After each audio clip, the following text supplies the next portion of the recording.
Canım senin havar gelmeden neredesin?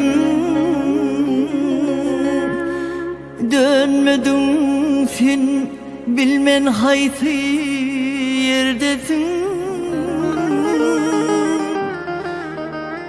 Menin aklım senne kallı söyönüm, senne kallı yüreğim,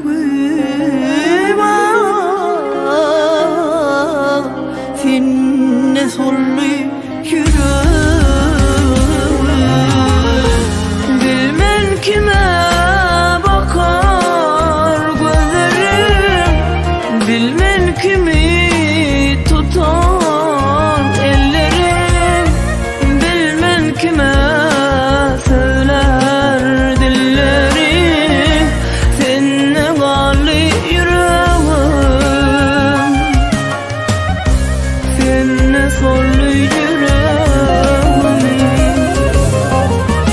Bilmem kime bakar gözlerim, bilmem kimi tutar ellerim, bilmem kime söyler dillerim, seninle hallı yüreğim,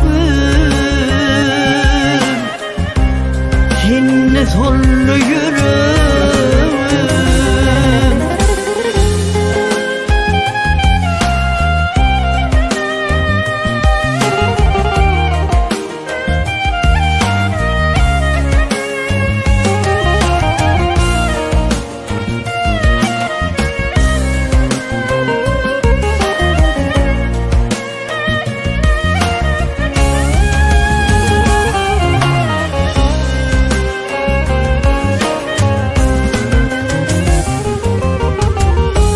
Hazan yele verdim yarım itleri, yalnızlığa düzün yar ertirleri. Soğlanmayar gündürmün acıları, seninle kallı yüreğim, seninle sollu yüreğim.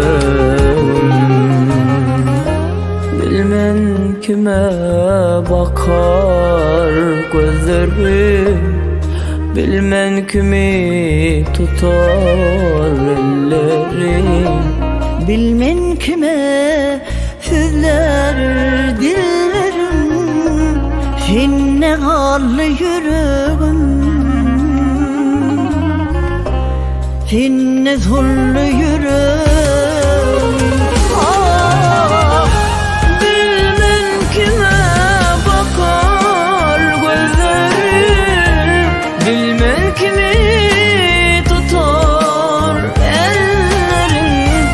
Bilmem kime söyler dillerim, seninle kallı yüreğim,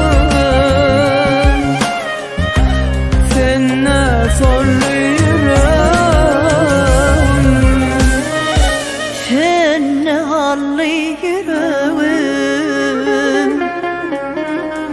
seninle sollu yüreğim.